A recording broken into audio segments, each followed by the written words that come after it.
जैसे हम पराशरी में हाँ। देखते हैं विंशोत्तरी दशा है कि इस समय में आपको ये प्लैनेट वो प्रॉमिस जो उसने किया था वो आपको पूरा करने आएगा। जेमिनी में भी क्या ऐसी दशा है? अमिताभ बच्चन का हम कुंडली देखते हैं, अमात्य कारक से दशम भाव की दशा जब एक्टिवेटेड हुई थी उनकी, तो 1998 के आसपास केबीसी शुरू किया था उन्होंने, और वो काफ़ी लंबी चली 2010 तक। उसके बाद उन्होंने जो राइज किया वो सबके सामने है। जिनका भी आत्मकारक सूर्य होगा उनके साथ ये समस्या रहती है कि उनके जो सीनियर्स उनसे थोड़ा सा फियर फील करते हैं, डरे हुए, खुद को बॉस मानो। तारा कारक सामान्यतः 7th हाउस की जितनी चीज़ें आप ले सकते हैं, क्योंकि सामान्य आपका परिवेश में तो ये विवाह का कारक हो गया, दारा कारक।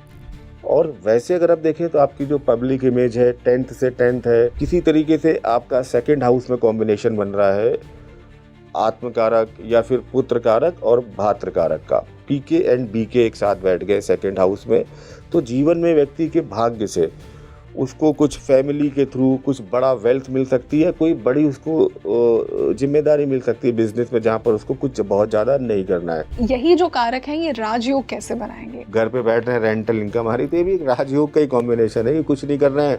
आप ग्रेटर नोएडा की तरफ जाइए, 12 लाख रुपए महीने का रेंट आ रहा है, इतनी सारी प्रॉपर्टीज़ हमारे जो पूर्वज छोड़ गए, ये भी राजयोग है, कुछ नहीं करना। बट अगर वो उसको और एक्टिवेट करते तो शायद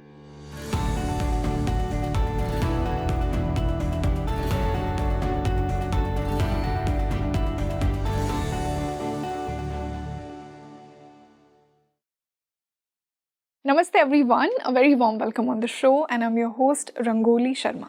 देखिए, हमने पुराने पॉडकास्ट में बहुत से ज्योतिष के राजयोगों पर बात की है, पर आज मैं आपके लिए जेमिनी एस्ट्रोलॉजी के राजयोगों पर बात करने वाली हूँ। ये भी एस्ट्रोलॉजी का एक टाइप है और बहुत ही डिटेल्ड तरीके से आप अपनी कुंडली को, अपनी लाइफ को जेमिनी के माध्यम से समझ सकते हैं। अब जेमिनी कारकों के बेसिस पर चलती है। कोई प्लैनेट है जो कि आपकी आत्मा का कारक जिसे कहा गया है, जो कि आपकी आत्मा की जर्नी, आपका सोल पर्पस बता रहा है। आपने दारा कारक का नाम सुना होगा। कोई प्लैनेट आपके करियर को बता रहा है। सबसे पहले हमने बात की है कि ये कारक होते क्या हैं और कैसे आप अपने चार्ट में से मैच करें।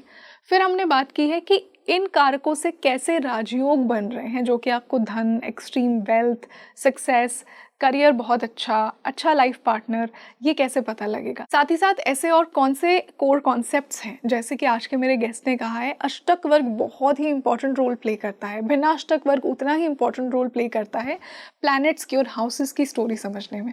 सो आई एम श्योर कि ये पॉडकास्ट जो एस्ट्रोलॉजी के डीप रिसर्चर्स हैं, जिन्हें रिसर्च करना पसंद है, उनको आज का डिस्कशन बहुत अच्छा लगेगा। And by the end of this discussion you realize that it's a complete master class in itself, क्योंकि आज के इस डिस्कशन के लिए एक बहुत स्पेशल गेस्ट ने मुझे ज्वाइन किया है। He is a gold medalist from Bharatiya Vidya Bhavan और रिनाउंड एस्ट्रोलॉजर और लाइफ कोच भी हैं। Let's welcome Ankit Agnihotri ji on Speaking Tree. Sir, a very warm welcome on the show. नमस्कार, आपको भी बहुत बहुत मेरा प्रणाम और आपके सभी दर्शकों को मेरा प्रणाम। जो आप इतने सालों का जेन्युइन ज्योतिष का रिसर्च का एक्सपीरियंस लेकर आ रहे हैं, I can assure my viewers कि एक बहुत ही इम्पॉर्टेंट और बहुत ही यूज़फुल डिस्कशन आज आप सभी को मिलने वाला है। और सर, आज मैंने टॉपिक भी ऐसा चुना है। मैंने पिछले पॉडकास्ट में बहुत से राजयोगों पर बात की है, कौन सा राजयोग आपको धन देगा, और अभी तक हमारे व्यूअर्स थोड़ा सा फेमिलियर हो चुके हैं, बट आज मैं उनके लिए कुछ और नया लेकर आई हूँ। एक और प्रकार की ज्योतिष है जिसे हम जेमिनी ज्योतिष कहते हैं। एस्ट्रोलॉजी, जेमिनी एस्ट्रोलॉजी में कारक होते हैं। हर प्लैनेट को एक कारक, नेचुरल नैसर्गिक कारक बताया गया है। आज हम जेमिनी ज्योतिष के हिसाब से जानेंगे कि कौन कौन से राजयोग आपकी कुंडली में बन रहे हैं। अगर बन रहे हैं तो वो एक्टिवेट कब होंगे, एक्टिवेट होकर वो रिजल्ट्स कब देंगे। तो आज हम इस पर बात करेंगे। देखिए, एस्ट्रोलॉजी कि हम जब राजयोग पर जा रहे हैं तो उससे पहले जो बेसिक कॉन्सेप्ट है वो हमें नहीं भूलना चाहिए। चाहे वो जेमिनी एस्ट्रोलॉजी हो, चाहे पराशरी एस्ट्रोलॉजी हो, राजयोग लाइक एक प्रॉमिस की तरह है। यानी कि मुझे आपको कुछ पे करना है, एक प्रॉमिस है। दशा एंड ट्रांजिट उसको एक्टिवेट करते हैं। बट जो एस्ट्रोलॉजी है वो पूरी आपकी पुरुषार्थ थ्योरी पर बेस्ड है। 4 पुरुषार्थ है आपके, धर्म, अर्थ, काम, मोक्ष। तो आपकी कुंडली भी 159 धर्म, 3 7 11 काम, 4 8 12 मोक्ष। तो आपका जो पुरुषार्थ है इसी पर इम्पैक्ट है। अब आपने राजयोग की बात की, बट इससे पहले आएगा आपका पुरुषार्थ। आपका पुरुषार्थ उन राजयोग को कितना एक्टिवेट कर ले जाता है, ये आप पर डिपेंड करेंगे। कोई भी चीज़, कोई भी मिरेकल एस्ट्रोलॉजी में होती नहीं है जिसकी हम उम्मीद करते हैं कि एक दिन छत फटेगी और ये राजयोग किसी ने बताया था और मेरा पूरा कमरा भर जाएगा, कुछ नहीं होगा। क्योंकि ये राजयोग जरूर है, ये राजयोग आपको बिल्कुल वो इंडिकेशन दे रहे हैं कि आपको एक उपजाऊ जमीन मिली है कि जब आप उसमें पुरुषार्थ के बीज डालोगे तो बहुत अच्छी फसल होगी। लेकिन जब तक पुरुषार्थ के बीज नहीं डालोगे फिर क्या होगा, यदा कदा कोई पक्षी वहाँ कोई बीज डाल गया, थोड़ा बहुत कोई पेड़ उगाया, उससे आपको फायदा होगा। तो राजयोग बिल्कुल पुरुषार्थ पर डिपेंड है, और जिसकी कुंडली में राजयोग नहीं उसको भी निराश नहीं होना चाहिए। उसको उसके कार्मिक बंधनों के कारण एक पथरीली बंजर जमीन मिली है जहाँ पर उसको बहुत मेहनत करनी पड़ेगी, लेकिन वो पुरुषार्थ से उसको भी ठीक कर सकता है। तो ये बेसिक कॉन्सेप्ट है कि जो एस्ट्रोलॉजी है कर्म फल कथन है, जैसे जिसके कर्म वैसा वहाँ पर आपको एक पैटर्न दिखेगा।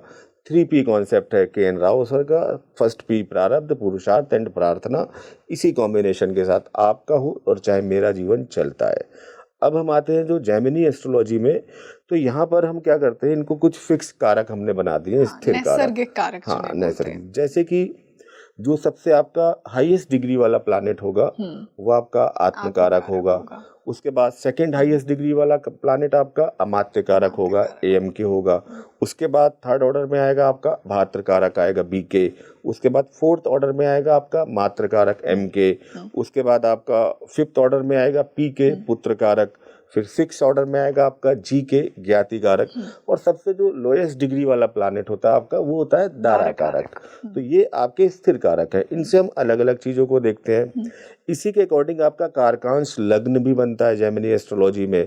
कारकांश लग्न कैसे बनता है, आत्म कारक नवांश में जिस राशि में गए हैं वो राशि जो आपकी है वो लग्न कुंडली में आप घुमा देंगे तो कारकांश लग्न बन जाएगा आपका। I would request my viewers कि आप अपने चार्ट में ये सारी डिग्रीज देखिए कि कौन सा प्लैनेट हाईएस्ट डिग्री का है, कौन सा लोएस्ट डिग्री का है, और ये रूल्स अप्लाई कीजिए। सर, इससे पहले कि हम कारकांश पर बात करें, हम डिटेल में ये जानते हैं कि ये जो हर कारक है ये क्या रिप्रेजेंट करता है, क्योंकि आजकल हम यूट्यूब पे बहुत देखते हैं इन कारकों के ऊपर 1 मिनट का एक रील बना दिया जाता है कि आत्म कारक आपकी आत्मा की जर्नी दिखाता है, दारा कारक को सिर्फ स्पाउस से रिलेट किया गया है। तो इस पर मैं थोड़ा डिटेल में जानना चाहूंगी। देखिए, कोई भी एक प्लैनेट या एक कॉम्बिनेशन आपकी किसी भी इवेंट को पूरी तरीके से प्रेडिक्ट करने में कैपेबल होता नहीं है। पहला तो हमें ये रूल पता होना चाहिए। तो आत्म कारक की अगर हम बात करें तो इसको आप बिल्कुल वैसे ही ट्रीट कीजिए जैसे कि आप अपने लग्न लॉर्ड को ट्रीट करते हैं पराशरी में। तो आत्म कारक की स्थिति ये बताती है कि आपके जीवन का उद्देश्य क्या है, किस हाउस के साथ उसका अलाइनमेंट है।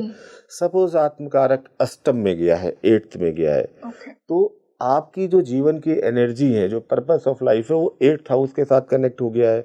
8th हाउस क्या है, 8th हाउस को अगर हम समझें तो ये रिसर्च का हाउस है, ये पाताल बोला गया है। ये आपका जितनी चीज़ें गहराई में होती हैं, जो गूढ़ विद्याएं होती हैं, कोई भी ऐसी नॉलेज जो आम जनमानस से अलग हो, उनको इंडिकेट करता है। और देखिए, अष्टम भाव संघर्ष का भी भाव होता है।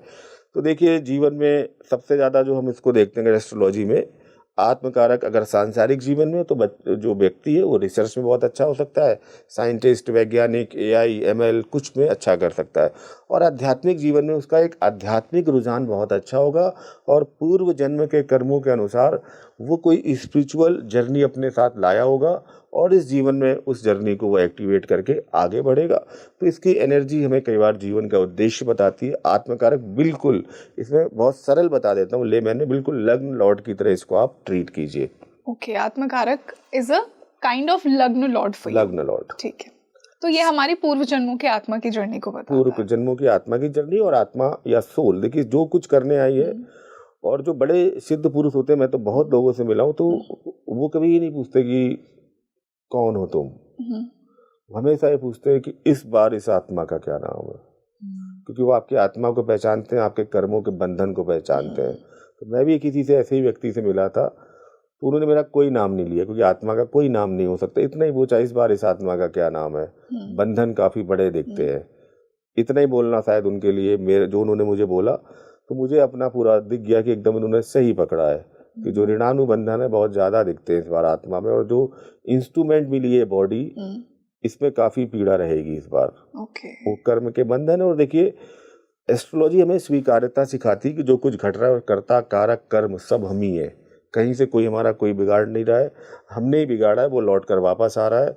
और गीता भी यही कहती है। सर क्या ये भी पॉसिबल है कि एक प्लैनेट अगर आत्मकारक है, एक पर्टिकुलर प्लैनेट, तो वो बहुत फेवरेबल होगा? जैसे नैसर्गिक जो आत्मकारक है उसे सूर्य कहा जाता है, अब किसी के चार्ट में सूर्य ही आत्मकारक है। नैसर्गिक आत्मकारक सूर्य मेरे हिसाब से तो नहीं है। सूर्य को आत्मा का कारक बोला गया है, ठीक है, आपके सेल्फ कॉन्फिडेंस का कारक बोला गया है।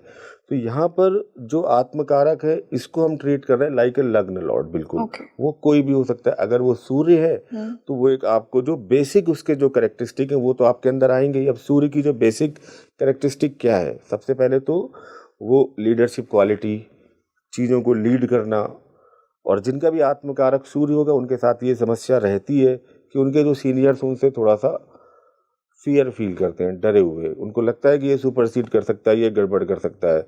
बॉस के साथ थोड़े से कॉन्फ्लिक्ट होते हैं क्योंकि वो अपने बॉस को बॉस नहीं मानते, तो खुद को बॉस मानते हैं। ये रहती है। प्लस उनके अंदर ज़बरदस्त कॉन्फिडेंस होता है, रिस्क लेने की कैपेसिटी होती है। और उनको आप बोल दो कि आपको नंबर 1 पोजीशन में काम करना, कोई भी इसमें छेड़छाड़ नहीं है, ये टाइम ड्यूरेशन है, ये टारगेट है, आई थिंक वो सबसे बेस्ट करके देंगे। आप उनको बोल दो ये काम है, ये 3 लोग तुम्हें असिस्ट करेंगे, चौथा आदमी तुम्हें सुपरविजन करेगा, आप करके दो, शायद वो अपने जीवन का सबसे खराब काम करेंगे, जबकि उनको सपोर्ट भी मिल रहा है।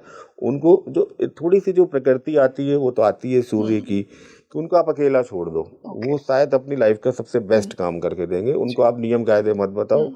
और थोड़ा सा सूर्य जो आत्मकारक है, क्रूर ग्रह भी होता है, तो होता क्या है कि जो प्यार मोहब्बत से उनके साथ जुड़ता है उसकी तो वो पूरा प्रोटेक्शन करते हैं, चाहे कुछ भी हो जाए, चाहे अपनी भी उनको बलि देनी पड़े। अगर उनकी कोई शरण में आ गया है तो फिर वो शरणागत हो गया है, अब उसके लिए अपने भी अगर गर्दन उतारनी हो तो उतार देंगे, उसको बचा लेंगे। लेकिन अगर कोई विपक्ष में आ गया है और किसी ने चैलेंज कर दिया है तो वो अपना अंतिम समय तक फाइट करेंगे, सरेंडर तो नहीं करेंगे। और फिर ये किस किस हाउसेस में गए हैं आत्मकारक, वो एनर्जी भी इंडिकेट करते हैं। फिर उन आत्मकारक पर किन जेमिनी एस्पेक्ट पड़ रहे हैं, जैसे कि पराशरी जो दृष्टियां होती हैं वो नॉर्मल होती हैं 7th, या फिर मंगल की 4th, 8th, और सैटर्न की आपकी 3rd, 10th, और बृहस्पति की 5th, 9th स्पेशल। यहाँ पर क्या होता है कि जो आपकी राशियाँ होती हैं उनके अकॉर्डिंग होती है। जैसे कि आपकी जो फिक्स साइन है, ठीक है, ये फिक्स साइन है आपके 2, 5, 8, 11, तो इनको नॉन मूवेबल वाले जो प्लानेट बैठे हैं उनमें वो देखेंगे, और उनमें से जो सबसे नियरेस्ट होगा, यानी कि 5 नंबर राशि को जो 4 नंबर में बैठा प्लानेट है नहीं देख सकता, बाकी सबको देख सकता है। तो ये थोड़े से डिफरेंट हो जाते हैं जेमिनी एस्पेक्ट। तो मेरा यही कहना है कि ये एक सिंपल हमने कॉम्बिनेशन में जर्नल डिस्कशन की, बट पूरा जो इवेंट होगा वो कई कॉम्बिनेशंस के साथ बनेगा। बिल्कुल सर, इसी से आपने दूसरा कारक बताया, अमात्य कारक। अमात्य कारक क्या बताता है? अमात्य कारक आपके जो 10th हाउस रिलेटेड चीज़ें हैं, या फिर आपकी जो प्रोफेशनल जर्नी जो आप आकर यहाँ पर करेंगे उनका इंडिकेशन देता है। सपोज 12th के साथ कनेक्ट है तो आपका जो काम है बाहर के साथ कनेक्ट हो सकता है, MNCs के साथ कनेक्ट हो सकता है, और अगर अध्यात्म है तो किसी गुरु के आश्रम के साथ, क्योंकि 4th से आपका ये 9th से 4th है, तो गुरु के आश्रम के साथ इस तरीके से आपका प्रोफेशनल जर्नी कहाँ जा रही है उसको इंडिकेट करता है। अमात्य कारक बताता है। इसके बाद हमने भात्र कारक यानी कि बीके। तो बीके आपका एक तरीके से बिल्कुल हम 9th लॉर्ड की तरह उसको देखते हैं, 9th और 3rd लॉर्ड की तरह हम उसको ट्रीट करते हैं। तो जो 3rd हाउस के जो आपके कारक हैं उनको देखते हैं और 9th को भी देखते हैं, फादर की पोजीशन को भी देख लेते हैं हम बीके के साथ, ठीक है। सपोज फादर देखने जेमिनी एस्ट्रोलॉजी में तो हम बीके देखेंगे, ठीक है। और आपका फिर अगला आता है जो इसमें नंबर 4 पर मात्र कारक MK, ये जीवन के सुख को भी इंडिकेट करता है। बेसिकली इसके पास 4th हाउस की जो ताकत है वो है जीवन का सुख, और ये आपकी मदर की पोजीशन को रिप्रेजेंट करता है मात्र कारक। फिर आता है आपका पुत्र कारक PK, ये लाइक बिल्कुल आपका 5th हाउस की तरह है। तो PK एक अच्छा राजयोग है अगर आत्मकारक के साथ बैठता है, और ये आपकी शिक्षा, संतान, जीवन में मिलने वाले अवसर और एक अच्छा राजयोगी बनाता भी है। PK अच्छा माना गया है। GK जो आता है यानी ज्ञाति कारक, ये थोड़ा सा डिफिकल्ट होता है, जिसके साथ जुड़ेगा संघर्ष बढ़ाएगा। ये 6, 8, 12 हाउस की एनर्जी लेके बैठा होता है, और खासकर 6 हाउस की स्ट्रगल को दिखाता है ये ज्ञाति कारक। दारा कारक के साथ बैठ गया, विवाह में स्ट्रगल। फिर आता है आपका दारा कारक। दारा कारक सामान्यतः 7th हाउस की जितनी चीज़ें आप ले सकते हैं, क्योंकि सामान्य आपका परिवेश में तो ये विवाह का कारक हो गया दारा कारक। और वैसे अगर आप देखें तो आपकी जो पब्लिक इमेज है 10th से 10th है, प्रोफेशनल का रिफ्लेक्शन दिखाता है आपका, और अनगिनत चीज़ें आपकी इससे आप देख सकते हैं। तो ये सामान्य कारक है। इसके बाद एक कॉन्सेप्ट आपने नहीं पूछा लेकिन मैं फिर भी बता देता हूँ, पद व्यवस्था भी है यहाँ पर, जैसे आरूढ़ लग्न, प्रथम 1P 2P 3P, सप्तम पद कहाँ गया है, ये स्थिति बताता है वैवाहिक जीवन की दशा। उपपद की स्थिति क्या है, क्या वो किसी क्रूर ग्रह के साथ बैठा है, ये वैवाहिक जीवन की स्थिति। दशम पद कहाँ पर गया है, ये इसकी स्थिति सर बताता ये है। एग्जैक्टली होते क्या है? सपोज आपके 10th लॉर्ड हैं शुक्र, ठीक है, ठीक है, वीनस है आपके, और अगर वीनस आपके 10th लॉर्ड है और वीनस बैठे हैं आपके फर्स्ट हाउस में, तो आपको 10th से गिनना है उस वीनस तक, ठीक है। तो अच्छा। आपका कहाँ पर गया, 4 आया, फिर उतना ही और आगे आप बढ़िए तो कितना आ गया, 4th हाउस। 4th house. तो 4th हाउस में आपका 10P गया। तो अब ये 10P आपका रिफ्लेक्शन देगा आपकी प्रोफेशनल जर्नी को, कि आपके काम में जितनी भी 7th हाउस इट्स लाइक भावत भावम में भी कह सकते हैं उसके जैसा, जैसे कि हम पराशरी में यूज करते हैं। तो पद व्यवस्था भी इसमें मैरिड लाइफ वाले में उपपद का विशेष प्रयोग होता है। ओके तो सर मतलब इट्स अनफेयर कि हम सिर्फ दारक कारक को स्पाउस के साथ एसोसिएट कर बिल्कुल रहे थे। बिल्कुल बिल्कुल, इसको नहीं देखना चाहिए। देखिए मैं एक हमेशा चीज़ बोलूँगा कि एस्ट्रोलॉजी में केवल एक पैटर्न या कोई एक कॉम्बिनेशन, जो राव सर भी कहते हैं, किसी चीज़ के डिनाइल या मना को नहीं दिखाते, ये अब एक्टिवेट कर देते हैं कि आप इस इवेंट को अब डिटेल्ड में चेक करो, अलग अलग चार्ट्स में, डिविजनल चार्ट्स में। अगर ये रिपीट हो रहे हैं तो ही दिक्कत, अगर रिपीट नहीं हो रहे हैं तो थोड़ी बहुत दिक्कत आती है, आदमी निकल जाता है। जी वंडरफुल। तो sir now that we understood the karakas of Gemini astrology, अब हम राजयोग पर बात करेंगे, जो आज के हमारे इस डिस्कशन का हाईलाइट है कि यही जो कारक हैं ये राजयोग कैसे बनाएंगे और कौन सा प्लैनेट किसके साथ मिलके किस प्रकार का राजयोग बना रहा है। धन का राजयोग, अच्छे वैभव का राजयोग, फेम का राजयोग, करियर में सक्सेस का राजयोग, इन सारे राजयोगों पर मैं बात करना चाहूँगी। बिल्कुल, देखिए अब यहाँ पर क्या होगा कि हम अब प्लेनेट का नाम नहीं लेते जेमिनी में, अब हम बात करते हैं इन्हीं कारकों की जो हमने दिए, PK BK KM, ये राजयोग बनाते हैं। अब जैसे कि आपने धन का पूछा है, तो धन के लिए अच्छा हाउस क्या होने चाहिए, 2nd और 11th हमने बोले हैं, ठीक है, ये अच्छे होने चाहिए किसी के चार्ट में। तो ये धन त्रिकोण में भी आते हैं। तो 11th हाउस में आपके किसी तरीके से आत्मकारक बैठे हों और अमात्यकारक बैठे हों, तो व्यक्ति के जीवन का जो उद्देश्य है वो लाभ के साथ जुड़ा है, प्रॉफिट के साथ जुड़ा है। और अपने इस जीवन में अपनी प्रोफेशनल अर्निंग से अगर AK MK 11th हाउस में बैठे हैं तो व्यक्ति बहुत अच्छी वेल्थ क्रिएट करता है। इस वेल्थ क्रिएशन में उसका जो पार्ट रहता है सेल्फ, यानी कि अपने द्वारा किया गया है। किसी तरीके से आपका 2nd हाउस में कॉम्बिनेशन बन रहा है आत्मकारक या फिर पुत्र कारक और भात्र कारक का, PK एंड BK एक साथ बैठ गए 2nd हाउस में, तो जीवन में व्यक्ति के भाग्य से उसको कुछ फैमिली के थ्रू कुछ बड़ा वेल्थ मिल सकती है, कोई बड़ी उसको जिम्मेदारी मिल सकती है बिजनेस में, जहाँ पर उसको कुछ बहुत ज़्यादा नहीं करना है। तो BK और PK अगर आपके ठीक तरीके से बैठ रहे हैं 2nd हाउस में, ये भी अच्छी कंडीशन है। और आपका 5th हाउस बहुत इंपॉर्टेंट है जीवन में, ठीक है। तो 5th हाउस में भी आपका अगर ये कॉम्बिनेशन वापस रिपीट हो रहा है, आत्मकार जो योग बनेंगे इन्हीं से बनेंगे, AK AMK BK MK PK, GK DK बहुत ज़्यादा योग बनाते नहीं है। GK संघर्ष को दिखाता है और दाराकारक को 7th भाव के साथ हम देखते हैं। 7th भाव कई बार मारा की स्थिति को भी दिखाता है जीवन की, तो वो कई बार ऑब्स्टेकल्स भी दिखाता है। तो ये जो मुख्य है आपके, अगर कहीं पर आपके 3 6 11 में आपके इस तरह के कॉम्बिनेशन बन रहे हैं, PK AK AMK AK, यानी ये जो 4 प्लैनेट है AK AMK BK और फिर आपका PK, ये कहीं कॉम्बिनेशन में जितनी बार ज़्यादा आ रहे हैं उतने ही अच्छे आपके कुंडली में धन या राजयोग बन रहे हैं। 2nd 11th में बन रहे हैं, बहुत अच्छे बन रहे हैं। अगर यही राजयोग खराब कैसे हो सकते हैं, अगर आपका AMK किसी वजह से 6ठे भाव में ज्ञाति कारक के साथ चला जाए, तो फिर ये कैरियर लाइफ में स्ट्रगल दिखा रहा है, परेशानी दिखा रहा है, या फंसते हुए दिखा रहा है, यानी जॉब में सेटिस्फेक्शन नहीं दिखा रहा है। और यही AK AMK पंचम में बैठ गए, बहुत अच्छा राजयोग बन जाएगा। PK और BK 9th हाउस में आपके बैठ गए, बहुत अच्छा राजयोग बन जाएगा। लग्न में बैठ गए अगर ये तीनों AK AMK PK, बहुत अच्छा जेमिनी राजयोग है। अब ये अगर फंसते हैं ज्ञाति कारक के साथ, या ज्ञाति कारक या 6ठे भाव का संबंध बनता है, तो फिर वो उन राजयोग को डाउन करते हैं। तो ये राजयोग एक बेसिक प्रॉमिस की तरह होते हैं, तो ये कुंडली की स्ट्रेंथ को बता देते हैं। फिर से मैं उसी इवेंट पे आऊँगा, अगर ये जितने ज़्यादा बन रहे हैं और किसी भी तरीके से बन रहे हैं, साथ बैठने से बन सकते हैं पहली चीज़ तो। दूसरा जेमिनी एस्पेक्ट से बनेंगे, जो दृष्टियाँ बिल्कुल अलग होती हैं कि जो मूवेबल साइन है वो आपका फिक्स साइन को देखेगा और अपने सबसे नियरेस्ट साइन को नहीं देखेगा, और ड्यूअल साइन जो आपके 3 6 होने वाला है वो अपने को ना देख के बाकी 3 को देखेंगे। तो ये जो जेमिनी आपके साथ बैठने से बन रहे हैं, या फिर जेमिनी एस्पेक्ट देखने से बन रहे हैं, और ये अगर बन रहे हैं चार्ट में 1, 5, 9 में बन रहे हैं, और आपके धन त्रिकोण में बन रहे हैं या काम त्रिकोण में बन रहे हैं 3, 7, 11 में, तो ये अच्छे माने गए हैं। ओके, और वही अगर दुष्स्थानों में बनते हैं तो ये इतना देखिए दुष्स्थानों में जाने पर जैसे कि हम ही हैं, पावर कम हो जाए। मैं आपके यहाँ बैठा हूँ तो एक कंफर्टेबल पोजीशन बैठा हूँ, ज़्यादा अच्छा बोल पा रहा हूँ। आप मुझे ऐसी जगह बैठा लीजिए जहाँ बहुत अंधेरा हो, गर्मी हो, और मुझे परेशानी हो रही हो, तो फिर मेरी जो ऊर्जा है वो कम हो जाएगी।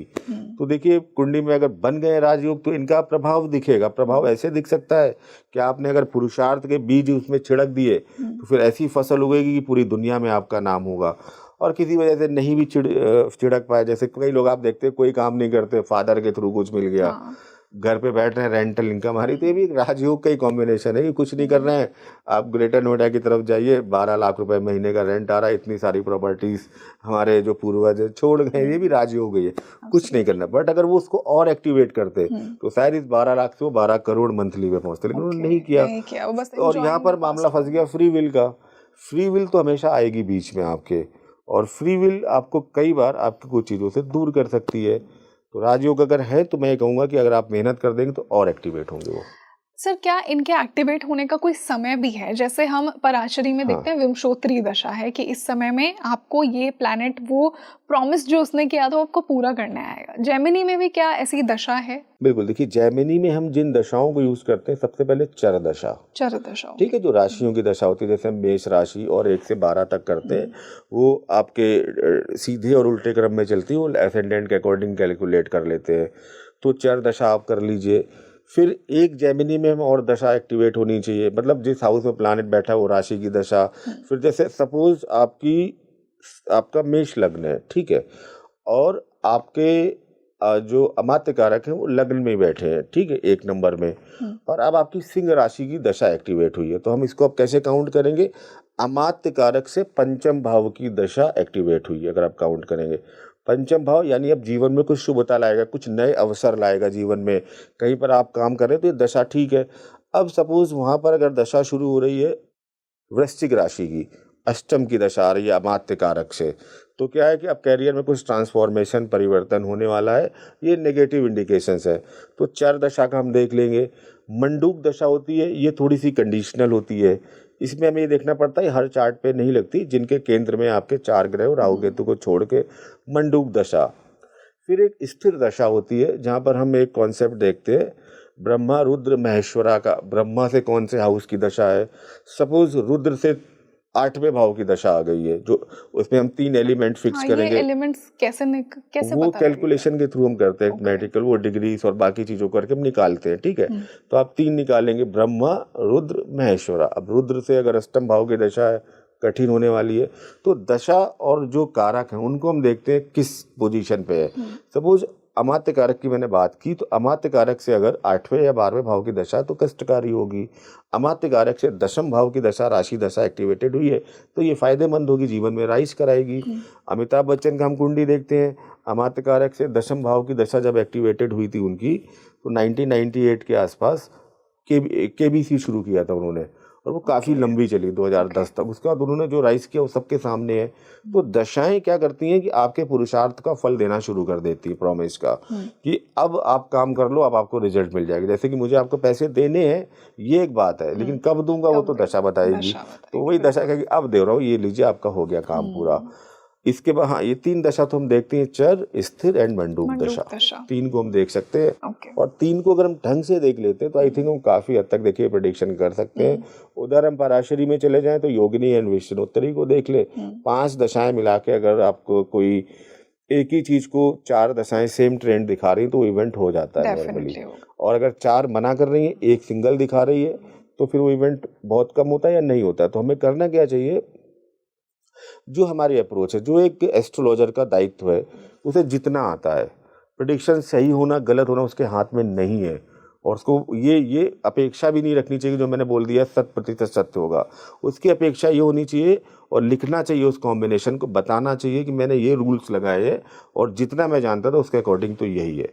क्योंकि अल्टीमेट जो डेस्टिनी चेंज करने वाला है वो तो नारायण है, वो अगर उस पर प्रसन्न हो, क्योंकि आपको नहीं पता जो व्यक्ति आपके पास आया है उसके लिए कितने लोग पीछे हाथ जोड़कर दुआएं कर रहे हैं, और दुआएं कई बार इन नक्षत्रों पर भारी पड़ जाती हैं।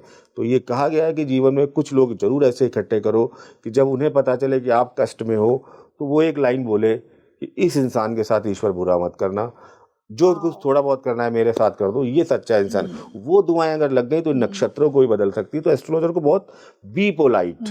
मुझे दिखता है कि ये कष्ट आपको आ सकता है, लेकिन ये कष्ट दूर भी हो सकता है नारायण की कृपा से।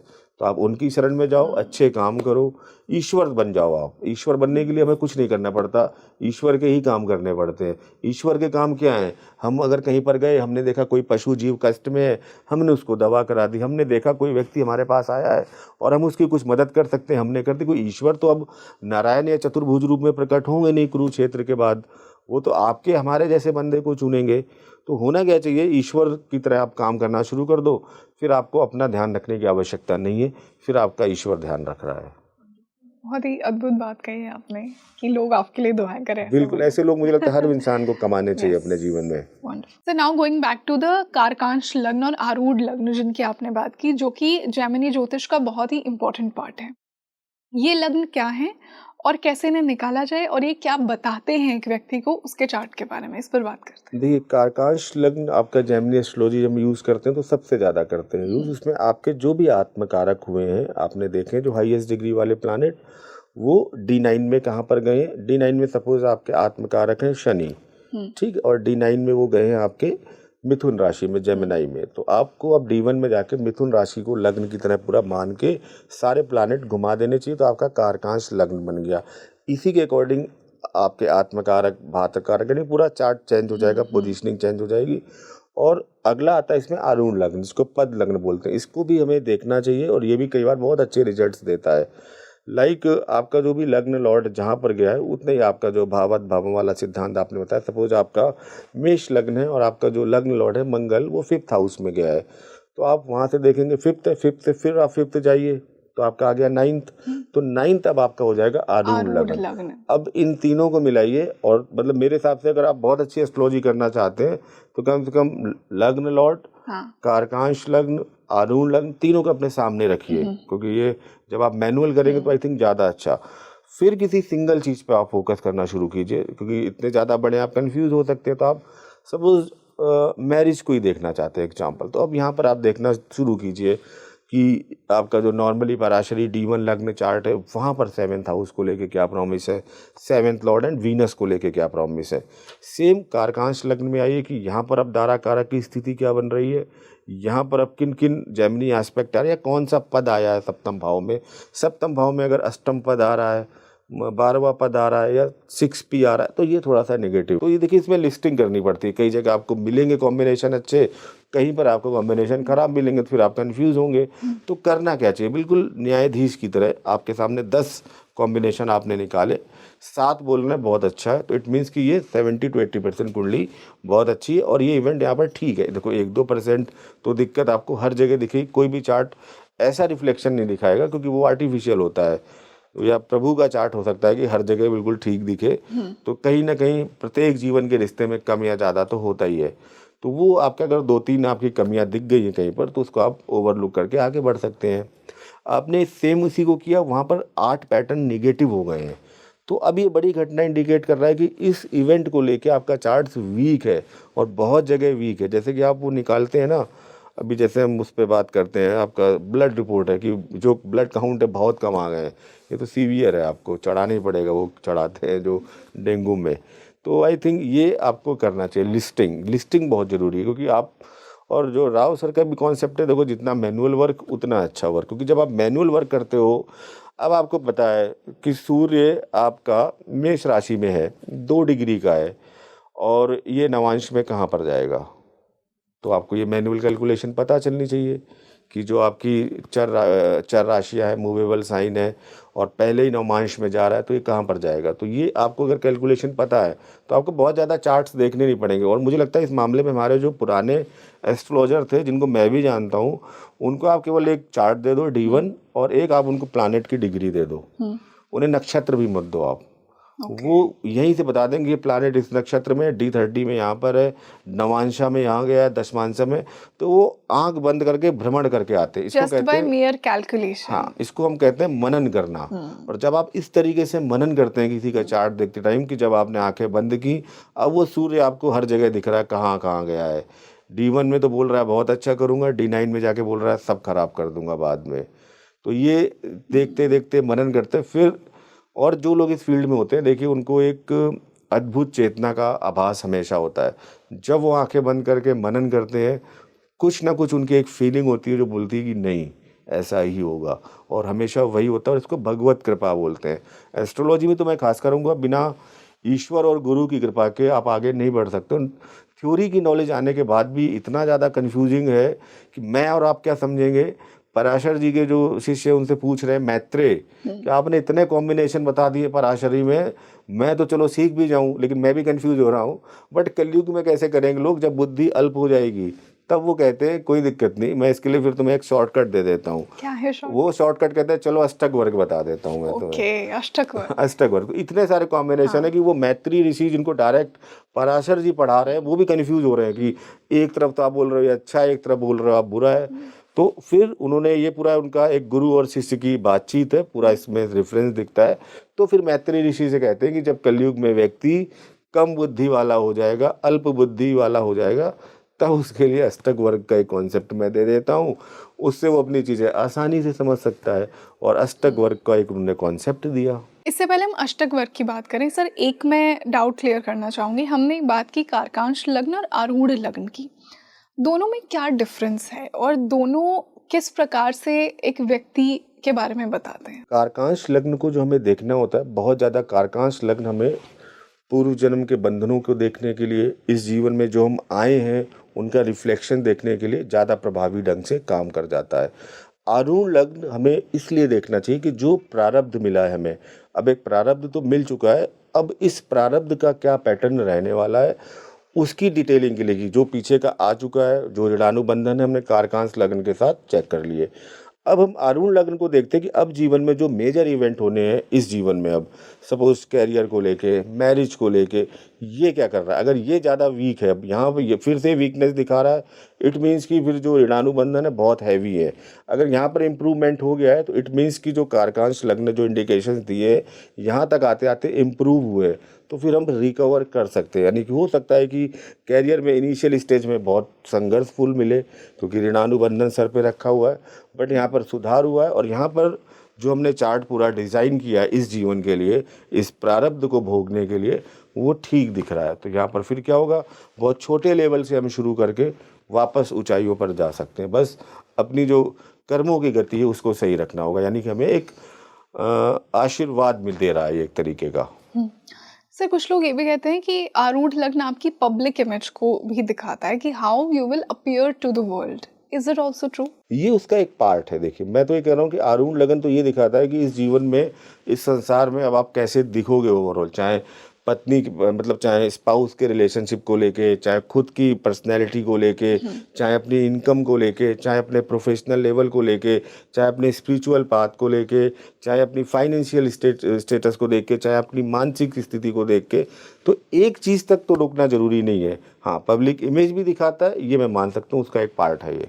तो फिर लग्न में और फिर इसमें आरूढ़ में डिफरेंस क्या है? ये तो कंफ्यूजिंग हो गया ना। लग्न में देखिए क्या डिफरेंस होता है, ये टोटली हम जो यूज़ करते हैं पराशरी मेथड के लिए। तो यहाँ पर जो कॉम्बिनेशन बन रहे हैं 6 लॉर्ड 7th लॉर्ड के क्या कॉम्बिनेशन है, इनके साथ हम डील करते हैं। ठीक है, ये पूरी एक अलग विचारधारा हो गई। जहाँ पर अगर हम देखते हैं अब जो आरूढ़ लग्न बनाया आपका, ये आपकी सारी चीज़ें दिखा रहा है। अब यहाँ पर 6 लॉर्ड और 8 लॉर्ड नहीं चल रहा है, यहाँ पर पद चल रहे हैं, कौन सा पद कहाँ पर गया है और कौन सा जो कारक है स्थिर कारक है। क्योंकि अभी जैसे हम डिटेलिंग करेंगे तो आत्म कारक अपनी पर्सनैलिटी के अलावा आपकी हेल्थ और बहुत सारी चीज़ें दिखाएगा, मल्टीपल चीज़ें दिखाएगा। तो वो कहाँ पर किस पोजीशनिंग में गए, 6 8 12 में फंसे हैं क्या, कि यहाँ पर तो अब पूरा बदल जाएगा ना मामला। जब आप कुंडली घुमा दोगे, वो लग्न वाली तो रही नहीं, और जो स्थिर कारक है वो भी पूरी तरीके से सेट हो गए, जो पद हैं वो भी बदल गए, तो फिर तो पूरा ही एक आपका रिफ्लेक्शन बदल गया। बट अगर आप ईमानदारी के साथ पढ़ोगे, ये मेरा व्यक्तिगत अनुभव है, ये सुनने में कन्फ्यूजन लग सकता है बट ये जानने में बड़ा रोचक रहेगा कि लग्न को अगर आप सही ढंग से पढ़ रहे हो उसी तरीके से उसी इवेंट को, उसी का रिफ्लेक्शन बाद में आपको चाहे जितना घुमा लो अरुण लगन में भी दिखेगा। क्योंकि जो डेस्टिनी है वो सब इंटरलिंक्ड है, आप चाहे कहीं से भी करो। ये वो टूल्स हैं जिससे आप किसी चीज़ की मैक्सिमम जो प्रामाणिकता है उसको चेक कर सकते हैं कि कितनी जगह कहाँ पर दिक्कत आ रही है। अब मान लीजिए किसी के लग्न चार्ट में फर्स्ट हाउस में मार्स है और आरूढ़ लग्न में उसका जो लग्न बन रहा है वो राहु है, तो कैसे इसको डिकोड करेंगे? दोनों बहुत अब कॉन्ट्रडिक्टरी देखिए लगन में मार्स है तो हाँ। ये एक अधूरा स्टेटमेंट है। लगन में मार्स कौन सी लॉर्डशिप लेके बैठा है, कौन से एस्पेक्ट अपने ऊपर ले रहा है, ये देखना पड़ेगा। ठीक है। अब वो मार्स अगर लग्न लॉर्ड होके बैठा है तो बहुत अच्छा है, व्यक्ति को एनर्जेटिक करेगा, कोई पाप प्रभाव में नहीं है, किसी मैलेफिक इन्फ्लुएंस में नहीं है, तो बहुत अच्छा है। अब राहु वहाँ पर बैठा है, क्योंकि राहु को हम किसी कारक में लेते नहीं है वहाँ पर, तो हम राहु पर देखेंगे कौन से जेमिनी एस्पेक्ट आ रहे हैं, राहु जिस हाउस में बैठा है उसमें कौन सा पद आ रहा है। फिर राहु के हम नक्षत्र को देख सकते हैं, क्योंकि राहु के लिए बोला गया है, केतु के लिए बोला गया है, इनको आपको बिल्कुल उस तरीके से ट्रीट करना है जिसकी राशि में बैठ रहे हैं और जिसके नक्षत्र में बैठ रहे हैं। सपोज राहु आपका पुत्र कारक के नक्षत्र में बैठा है, आपको पुत्र कारक जुपिटर है, और राहु पुनर्वसु नक्षत्र का बैठा है, तो अब ये बिहेव करेगा। और पुत्र कारक आपके 5th हाउस में बैठे हैं, तो अब ये क्या एनर्जी देगा, ये पुत्र कारक पंचम भाव की पॉजिटिव एनर्जी देगा, ज्ञान का एक परिष्कृत रूप आपके अंदर लाएगा, जिज्ञासा लाएगा, लॉजिकल नॉलेज की तरफ ले जाएगा। गुरु है नॉलेज, लेकिन राहु लॉजिकल नॉलेज, यानी मैं आपसे जो कहूँ वो आप नहीं मानोगे, आप वो मानोगे जो लॉजिकल हो और जो बहुत ज़्यादा रूढ़िवादिता में ना फंसा हो, कुछ न्यू अप्रोच के साथ। तो ये बिल्कुल बिल्कुल मतलब मैं ये कहता हूँ सब्जेक्ट टू डिटेल एनालिसिस है। मंगल बैठा है वो एक अलग एनर्जी लेके बैठा है, अलग लॉर्डशिप लेके बैठा है, षडबल कौन सा लेके बैठा है, नवांशा में किसी स्थिति में बैठा है, राशि तुल्य नवांश में कैसे गया है, और यहाँ पर बिल्कुल वही स्थिति, राहु किसके नक्षत्र में बैठा है, किसकी साइन में बैठा है, क्या उस पर जो बैठा पीके है वो एस्पेक्ट दे रहा है अपना जेमिनी उस साइन पे, या फिर कोई ना कोई रिलेशन बन रहा है कि नहीं बन रहा है, या किसके साथ बैठा हो सकता है, राहु के साथ आपका आत्मकारक भी बैठा हो, तो सोच बड़ी कर देगा, चीज़ों में जो देखने की क्षमता है वो बड़ी, यानी जो विचार आएंगे, जो आत्मा का जो विचार आएगा वो बड़ा। अगर कोई काम करना है तो बड़े लेवल पे करना है, पुरानी वर्जनाओं को तोड़ने वाला होगा व्यक्ति, परिवार में कुछ ऐसे काम करेगा जो किसी ने नहीं किए। तो राहु केतु हमेशा खराब भी नहीं होते, बहुत अच्छे भी होते हैं, ये डिपेंड करते हैं इनके डिस्पोजिटर पर और इनके नक्षत्र लॉर्ड पर जी। एंड जैसा आपने कहा कि सिर्फ एक चीज़ के ऊपर हमें कमेंट करना इट्स नॉट फेयर, हमें डिटेल में उसको समझना पड़ेगा। Make sense. इसी से हम अष्टक वर्ग पर फिर से आते हैं। अष्टक वर्ग आपने कहा बहुत ही ज़्यादा इंपॉर्टेंट रोल प्ले करता है। जब हम जेमिनी ज्योतिष को समझते हैं, आप अपने चार्ट को समझने के लिए अष्टक वर्ग आप अपना खोलिए, और अब अष्टक वर्ग से हम स्टोरी समझते हैं कि कैसे अष्टक वर्ग हमें बताएगा कितनी स्ट्रेंथ है एक कुंडली में। देखिए जेमिनी एकदम अलग एस्पेक्ट हो गया, और अष्टक वर्ग को हम बिल्कुल कुंडली का डिजिटल ब्लूप्रिंट की तरह चेक करते हैं। Digital blueprint. अब यहाँ पर कहा गया है कि सामान्य जो मैं रूल बता देता हूँ, अष्टक वर्ग सारे दर्शक ऐसे भी चार्ट निकाल के अपना चेक भी कर सकते हैं कि अगर किसी भाव में 28 बिंदु हैं, शुभ बिंदु, बिंदु कहा जाता है शुभता के लिए, और रेखा को जो यूज़ किया जाता है नेगेटिविटी के लिए, तो हम यहाँ शुभता के लिए बात कर रहे हैं। तो अगर आपके 28 बिंदु हैं आपके, तो वो भाव में स्ट्रेंथ है, आपके 7 प्लानेट हैं, और अधिकतम आपके जो अंक देते हैं उसके हिसाब से अगर मिनिमम देते हैं 7, आपका कितना हो जाएगा ये 28, ठीक है। तो 4 पॉइंट्स मिनिमम होते हैं, तो सबने 7 प्लानेट जो सूर्य से लेकर शनि तक है, अगर मिनिमम अपने जो एवरेज मार्क्स हैं 4 दिए तो 28 आ गए, तो ये आपका हाउस मजबूत हो गया, मैक्सिमम 8 दे सकते हैं, ठीक है। तो मिनिमम 4 पर हम 50% मान लेते हैं कि अभी इस हाउस में स्ट्रेंथ है। अगर कोई हाउस 28 बिंदु से कम है तो फिर वो हाउस वीक हो रहा है, उस हाउस के जो कारकत्व हैं उनमें हानि हो रही है। सपोज किसी का ऐसे हम पढ़ते हैं, दशम भाव में है 42 नंबर, 42 बिंदु, और 11th हाउस में है उसके 31 बिंदु। अब इसको कंपेयर करके पढ़ा जाता है। दशम भाव क्या है, जो जीवन में आपके क्रियामान कर्म है उनको दिखा रहा है प्रभाव बहुत अच्छा, कि आप बहुत मेहनत करेंगे। 11वां भाव क्या है, उससे सेकंड किए जाने वाले कर्मों से प्राप्तियां, चाहे वो फल हो चाहे कुछ भी हो, वहां पर बिंदु कम है। तो अब क्या है कि ऐसा व्यक्ति जिनका भी कॉम्बिनेशन है वो अपने कैरियर में या जो भी काम कर रहे हैं उसमें बहुत ज़्यादा इम्पैक्ट डालते हैं, बट वहाँ से जो प्राप्तियाँ हैं वो वीक हैं, वो कमज़ोर है।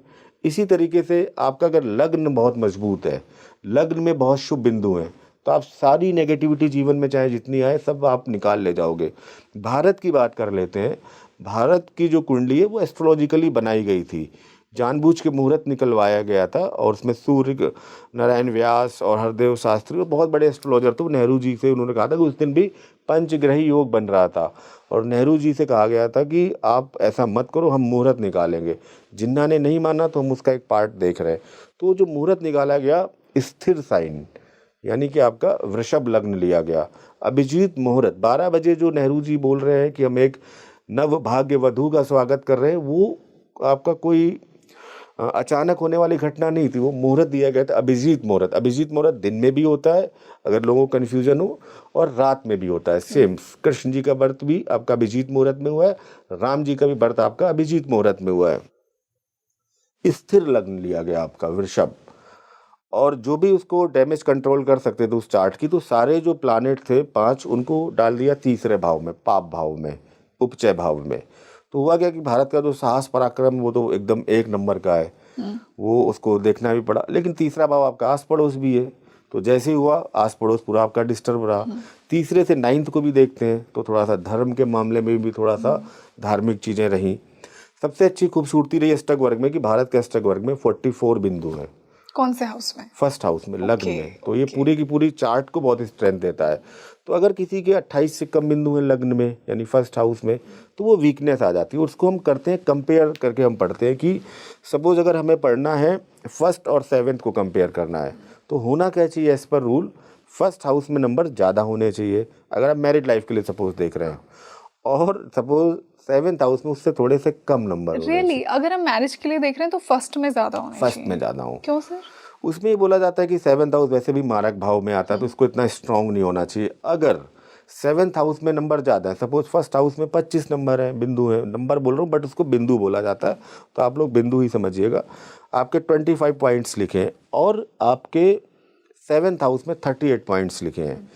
अब यहाँ पर क्या होगा, ये मैरिड लाइफ में जो हम देखते हैं तो उसके कॉन्फ्लिक्ट को भी दिखाता है, कि क्योंकि मारक की स्ट्रेंथ बढ़ गई है। मारक की या जो लाइफ पार्टनर मिलेगा वो ज़्यादा डोमिनेट करने वाला मिलेगा आपको, और उसके साथ आप थोड़ा सा बहुत वीक फील करोगे। तो होना क्या चाहिए कि आप अगर देख रहे हैं तो कोई नहीं चाहेगा कि उसको एक ऐसा लाइफ पार्टनर मिले जो उसको डोमिनेट करे बहुत ज़्यादा, और मैरिड लाइफ के लिए भी बहुत अच्छा कॉम्बिनेशन नहीं मानते, ये कई बार कॉन्फ्लिक्ट करा देता है। इसी तरीके से हम जो स्थितियाँ देखते हैं 11th की, आपकी अगर 11th और 2nd को हम कंपेयर करें अष्टक वर्ग में, तो 11th में सपोज आपके 32 नंबर हैं जो कि आपकी इनकम को दिखा रहा है, तो 2nd में क्या होना चाहिए, और अच्छे नंबर होने चाहिए, जो इनकम कर रहे हैं उससे आप सेविंग्स भी अच्छी कर पा रहे हैं।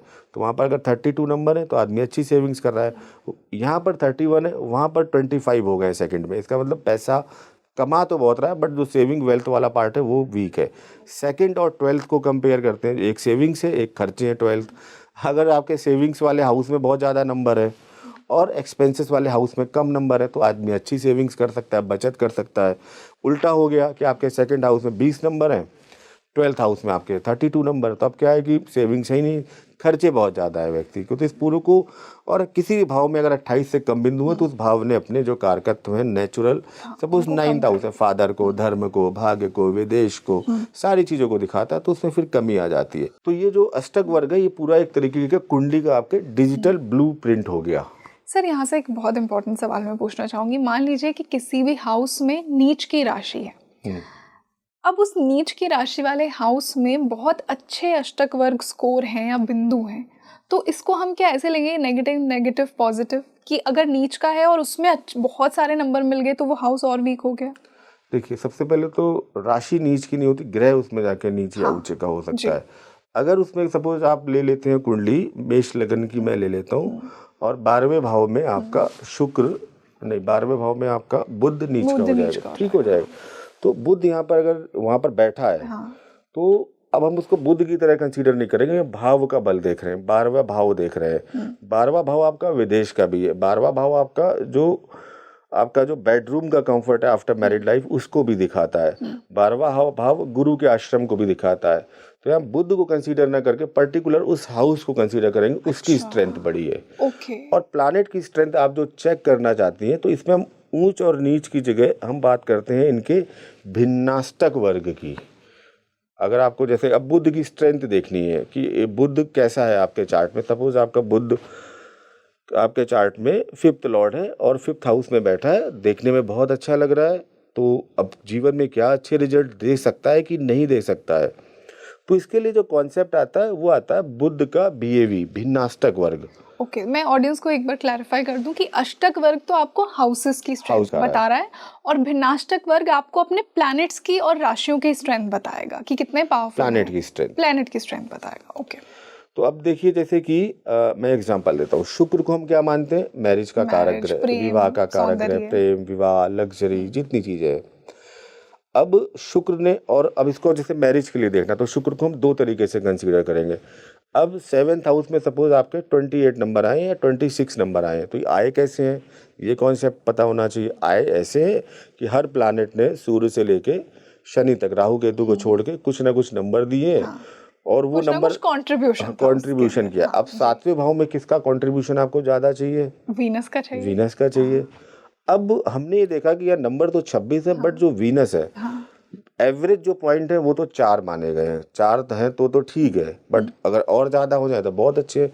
अगर वीनस ने वहाँ 1 नंबर दिया है, 2 नंबर दिया है, तो आप ये मान के चलिए इस मैरिड लाइफ में कम से कम जो लव रोमांस वाला पार्ट है या जो भी चीज़ें वीनस के साथ आप गवर्न करता है, उन सब में दिक्कत है, क्योंकि इस पर्टिकुलर हाउस में, और सूर्य ने दे दिए 7 नंबर, शनि ने दे दिए 6 नंबर, तो क्रूर ग्रहों के क्रूर ग्रह। अब आपने क्या किया, अभी तक तो 28 दिख रहा था, तो आपने कहा कि बढ़िया है, लेकिन अब आपने जब खोल के देखा तो मामला कुछ और ही निकल आया। Very interesting. तो ये डिटेल्ड एनालिसिस में चला जाता है। फिर हम थोड़ा सा और इसको चेक कर सकते हैं।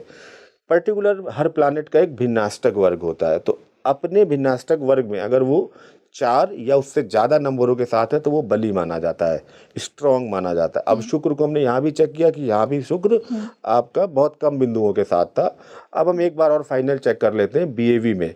सपोज शुक्र का बीएवी आपका बनेगा और शुक्र आपके बैठे हैं तुला राशि में ही, तो जब बीएवी बनेगा तो शुक्र का बीएवी में पर्टिकुलर हम देखेंगे तुला राशि में कितने बिंदु लिखे हैं। अगर तुला राशि में लिखे 3 बिंदु तो शुक्र यहाँ पर भी वीक हो गया। अब मैरिड लाइफ में 4 से कम, या तो 4 देना चाहिए या 4 मिनिमम 4, मेरे हिसाब से 4 या उससे अधिक तो स्ट्रेंथ ठीक है। अगर 0, 1, 2, 3 के तो मामला गड़बड़, 0 भी देते हैं कई बार। और शुक्र ने अगर 0 दिया है, 1 दिया है, तो फिर ये मामला पूरे का पूरा आपका खराब हो रहा है। तो इस तरीके से आप डिटेलिंग दे सकते हैं। जैसे 5th हाउस है, 5th हाउस में आपके 30 नंबर है। सामान्यतः देखने में पूरे पुण्यों का भाव अच्छा दिखता है, लेकिन हमें यहाँ पर सबसे ज़्यादा जो एनर्जी चाहिए जुपिटर की चाहिए, बृहस्पति की चाहिए, शिक्षा, ज्ञान, बुद्धि, इंटेलिजेंस। और जुपिटर अगर यहाँ पर 7 से 8 नंबर दे रहा है तो इट मीन्स कि ये अष्टम भाव भले ही 28 नंबर लेके बैठा है, लेकिन ये व्यक्ति ज्ञान के मामले में सबसे स्ट्रांग होगा। इसी जुपिटर ने अपने भिन्नाष्टक वर्ग में जब जाके चेक किया तो वहाँ पर भी 6 से 7 नंबर के साथ बैठा था। तो अब ये जुपिटर हमें जो ऐसा दिख रहा था उससे ज़्यादा अच्छे रिजल्ट देगा और इंटेलेक्चुअल बना देगा व्यक्ति को। तो ये पूरा एक डिटेलिंग होती है भिन्नाष्टक वर्ग और सर्वाष्टक वर्ग को चेक करने की। और फिर इनके थ्रू हम शोध्य पिंड भी निकालते हैं। शोध्य पिंड के कॉन्सेप्ट होता है, सूर्य का शोध्य पिंड हम निकालेंगे, उसके थ्रू हम अपने पिता के बारे में बुरा समय या अच्छा समय जान सकते हैं। चंद्रमा के शोध्य पिंड से हम माता के विषय में जान सकते हैं। हम मंगल के शोध्य पिंड से आपके भाई बहन या सिबलिंग्स के अच्छे या बुरे समय के बारे में जान सकते हैं। और इसी तरीके से जो लॉन्जिविटी है इसको भी हम शोध्य पिंड की सहायता से निकालते हैं। तो ये भी एक साउथ इंडियन मेथड है पूरा, उसमें हम उसका मेथड के थ्रू एक एज कैलकुलेशन करते हैं। तो अष्टक वर्ग अपने आप में एक कंप्लीट विधा है। अगर आप ज़्यादा कुछ नहीं समझ पा रहे हो, अष्टक वर्ग बहुत अच्छे से समझ गए हो, तो मुझे इतना पता है कि YouTube में जितनी आपको एस्ट्रोलॉजर दिख रहा है आप उनसे बेहतर एस्ट्रोलॉजी कर सकते हो। अगर आप अष्टक वर्ग केवल आप अष्टक वर्ग पे ही काम कर लो और कुछ करो ही मत। सर, और हम जेमिनी ज्योतिष को अच्छे से समझने के लिए हमारे चार्ट को अगर हम जेमिनी के हिसाब से समझ रहे हैं, जो हमने राजयोग की बात की, और हमें क्या ऐड करना चाहिए? हमने अष्टक वर्ग की बात की, भिन्न अष्टक वर्ग की बात की, और क्या रह गया? देखिए मैं जो करता हूँ मैं वो बता सकता हूँ। जैसे कि जो मुझे लगता है कि 90% लोग नहीं करते होंगे बट करना चाहिए, और जो पराशर ने भी कहा है कि लग्न चार्ट से ज़्यादा जो बल दिया है, स्ट्रेंथ दी है, उन्होंने D60 चार्ट को दी है, षष्ठांश चार्ट को। सर लेकिन वो तो निकालना ही बहुत डिफिकल्ट है ना, उसमें तो टाइम का वो आपका अगर 1 मिनट का फर्क है तो लगभग वो बदल जाएगा। तो उसमें क्या करना चाहिए? उसमें देखिए बर्थ टाइम करेक्शन एक पार्ट होता है। अगर कोई आपसे बहुत डेप्थ में और बहुत गहराई में पूछने जाता है तो उसमें हमें कुछ पास्ट लाइफ जो इवेंट्स होते हैं जो फिक्स हैं, सपोज मैरिज डेट, अगर आपको एक्यूरेट प्रेडिक्शंस चाहिए और उसमें आपके जितने भी पास्ट इवेंट है कि आपने क्या एजुकेशन ली, क्या आपका कैरियर रहा, कब आपकी फर्स्ट जॉब लगी, कितने भाई बहन है, कौन सा भाई कब हुआ, पिता क्या करते हैं, माता क्या करती हैं, जो भी आपकी बेसिक डिटेल है जो फिक्स है, आपकी मैरिज कब हुई, कितने बच्चे, उनकी बर्थ डिटेल। तो ये मैथमेटिकली पूरा एक रिवर्स कैलकुलेशन के थ्रू हम उस टाइम को मिनट और सेकंड में कैलकुलेट कर सकते हैं। और वहाँ पर सेट करने के बाद, क्योंकि मुझे लगता है कि 1 मिनट का फ़र्क तो ऑलमोस्ट सभी में होता है, और उसकी वजह से कई बार जो प्रेडिक्शंस ऊपर नीचे होती हैं वो एक कारण ही होता है। तो आई थिंक अगर कोई ऐसा व्यक्ति जो एकदम ये पूछना चाह रहा है मुझे पिन पॉइंटेड चाहिए, चीज़ें चाहिए, तो सस्टेयांस चार्ट का करेक्शन करके बर्थ टाइम को हमें उसको सेट करना रेक्टिफाई चाहिए, करना चाहिए। और जो चीज़ें हैं वो मैच करनी चाहिए D60 में, D1 में। तो ये हमें देखना चाहिए, प्लस D30 हमें ज़रूर देखना चाहिए किसी भी चीज़ के मिसफॉर्चुनेट को देखने के लिए। ये टोटल आपके जीवन के दुर्भाग्य की स्थिति को दिखाता है कि इस जीवन में दुर्भाग्य तो होगा ही, ऐसा कोई जीवन नहीं है जिसमें कोई दुर्भाग्य ना हो। तो यहाँ पर अब क्या है कि मिसफॉर्चुनेट वाला जो पार्ट है वो हमें वहाँ से देखना चाहिए। D1 D9 हमें दिखाता है कि बेसिक कॉन्सेप्ट या प्रोमिसेस क्या है। D1 प्रोमिसेस, D9 उन प्रोमिसेस की स्ट्रेंथ, और D30 एक्चुअल पोजीशन दिखाता है। हो सकता है कि 2 कपल समाज में बहुत अच्छे दिखे, अच्छी उनकी मैरिड लाइफ चल रही हो, कोई सेपरेशन ना हो, बट हो सकता है कि D30 में वीनस आपका पाप प्रभावित हो, 6, 8, 12 में हो। तो जैसे ही वो एक घर में आते हैं, एक रूम में आते हैं, आइसोलेटेड हो जाते हैं, बात नहीं करते। समाज के रूप में क्या है, सबसे अच्छे कपल है, बट उनका क्या है, इंटरनल कोई रिलेशन नहीं है। तो ये मिसफॉर्चुनेट को दिखा रहा। तो मैं ये मैरिज वाले कॉन्सेप्ट में, संतान वाले कॉन्सेप्ट में, कि संतान जो अच्छी दिख रही है, कोई ऋणानुबंधन तो नहीं कि मैं ही इसको पे करता रहूँगा हमेशा। तो मैं देखना चाहिए जहाँ पर जो ऋणानुबंधन दिख रहा मिसफॉर्चुनेट को, और उसके लिए जो उपाय है वो एक ही उपाय है, मंत्र जाप, अच्छे काम, दान पुण्य, पूजा, बस। और वो भी वही पूजा आपकी लगेगी जो आपने अपने हाथ से की है। कोई पंडित, कोई मौलवी, कोई इमाम आपके लिए अगर पूजा करता है उसका कोई मतलब नहीं है। 5 मिनट पूजा करो आप, और उस 5 मिनट की पूजा में अगर आपकी आंखों से एक अश्रु की धारा बह गई तो आपकी पूजा स्वीकार है। 1.25 लाख महामृत्युंजय मंत्र बेकार है, जहाँ पर एक पंडित केवल अपनी फॉर्मेलिटी पूरी करने के लिए 20 बार मोबाइल देख रहा है कब खत्म हो। तो उसमें कोई आसक्ति नहीं है, उसमें कोई भक्ति नहीं है। पूजा केवल भक्ति का कॉन्सेप्ट है। और इसमें आप चाहे राम बोलिए, चाहे मरा बोलिए, उल्टा नाम वाल्मीकि ने जपा राम का, ब्रह्म के समान हुए। तो पूजा कीजिए आप उसकी, और प्रार्थना कीजिए, और हमेशा ईश्वर के पास प्रायश्चित मोड में जाना चाहिए, शिकायत मोड में नहीं जाना चाहिए। प्रायश्चित मोड ही होता है, जीवन में कष्ट आ रहा है तो उसको एक्सेप्ट करके कि मैं प्रभु जानता हूँ ये मेरे ही जीवन के कोई कर्म है जो आए, बट मैं ये नहीं कह रहा कि आप माफ़ कर दो, क्योंकि मुझे पता है कि आप जब त्रेता में आए थे राम के रूप में तो आप अपने पिता के भी बंधन नहीं काट पाए थे। आप कृष्ण के रूप में जब द्वापर में आए थे तो अपने माता पिता के कष्ट को भी नहीं काट पाए थे। तो मुझे पता है कर्म तो आप नहीं काट पाएंगे प्रभु, लेकिन मुझे वो शक्ति दो कि मैं इन कर्मों को से निकल सकूं और इस प्रायश्चित की ज्वाला से निकल के अपने आप शुद्धिकरण कर सकूं। तो ईश्वर इतना ही कर सकते हैं कि आपको वो शक्ति दे देंगे उस कठिन समय से निकलने की, और एक मार्ग दिखा देंगे कि अब आप ये करो। बट जो कर्म के बंधन है वो कटेंगे। तो कभी ये मत जाओ कि ये जो दिक्कत आई इसको ख़त्म कर दो, वो नहीं है। वो दिक्कत इसलिए आई कि आप लेकर आए अपने साथ उसे। एंड आई एम श्योर कि आज के जो डिस्कशन है इसे मैं डिस्कशन ना कहकर एक मास्टर क्लास कहूँगी, क्योंकि हमने इतने कोर कॉन्सेप्ट्स पे बात की। एंड आई एम श्योर कि कुछ बहुत नया आज ऑडियंस को सीखने को मिला। And I am sure they will apply it in their charts. जो हमने अष्टक वर्ग की बात की, जो हमने बलों की बात की, जो राजयोग आपको जेमिनी बता रही है, आप अपने चार्ट में उन्हें मैच कीजिए। So thank you so much for joining us today. Thank you ma'am, आपके सभी दर्शक को मेरा प्यार भरा नमस्कार। So you tell me in the comment section, आपको आज का ये डिस्कशन कैसा लगा? आपके चार्ट में कौन से राजयोग बन रहे हैं जो आज हमने डिस्कस किए जेमिनी के माध्यम से? क्या आपका आत्मकारक अमात्य कारक के साथ बैठा है या पुत्र कारक के साथ बैठा है? आपका दारा कारक कहाँ बैठा है? ये कॉम्बिनेशंस मुझे कमेंट सेक्शन में ज़रूर बताइए। आपके चार्ट में कौन से हाउस को सबसे ज़्यादा बिंदु मिल रहे हैं अष्टक वर्ग के माध्यम से, वो भी मुझे बताइए। भिन्न अष्टक वर्ग में प्लैनेट्स की क्या पोजिशन है, डू लेट मी नो। आपकी क्या क्वेरीज हैं आज के इस डिस्कशन से जो आप अपने चार्ट से पूछना चाहते हैं, वो भी मुझे कमेंट सेक्शन में ज़रूर लिखिए। उनके आंसर्स आप तक मैं ज़रूर पहुंचाऊंगी। This is your host Rangoli Sharma. I will see you in another podcast. नमस्ते।